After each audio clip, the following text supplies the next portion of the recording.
Station کی غیر حاضر رہنے والے اساتذہ کے خلاف کارروائیاں جاری ہیں۔ ضلع حیدرآباد میں غیر حاضر اساتذہ کے خلاف کارروائیاں کی گئیں۔ ایک غیر حاضر استاد نے ملازمت سے استعفیٰ دے دیا۔ اس بارے میں جانتے ہیں اپنے نمائندے شکیل نائٹ سے۔ جی شکیل، آگاہ کیجیے۔ جی، حکومت سندھ کی جانب سے غیر حاضر اساتذہ کے خلاف جو کارروائی شروع کر دی گئی ہے اس میں اب تیزی آ گئی ہے۔ غیر حاضر اساتذہ جو ہے وہ ملازمت پر نہیں آ رہے تھے اور تعلیمی جو سلسلہ تھا وہ متاثر ہو رہا تھا۔ اس سلسلے میں سب سے پہلے ضلع حیدرآباد میں 449 استادوں کے خلاف باضابطہ طور پر کارروائی کر دی گئی۔ چیف مانیٹرنگ افسر کی جانب سے بھیجی گئی رپورٹ میں کہا گیا ہے کہ ان اساتذہ کو روبرو طلب کیا گیا، جس میں سے 217 اساتذہ حاضر ہوئے اور 232 اساتذہ حاضر نہیں ہوئے۔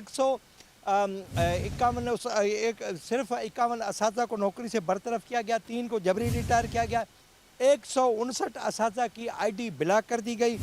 عدالت نے 3 اساتذہ کو ملازمت سے برطرف کر دیا۔ 101 اساتذہ کی انکریمنٹ وہ ختم کر دی گئی۔ 62 اساتذہ کو نوکری سے ریٹائر کر دیا گیا۔ 33 اساتذہ جو ہے وہ ملازمت سے خود اپنی مرضی سے ریٹائر ہوئے۔ 5 اساتذہ انتقال کر گئے، 1 نے استعفیٰ دے دیا اور 5 اساتذہ کو دیگر اضلاع میں منتقل کر دیا گیا ہے۔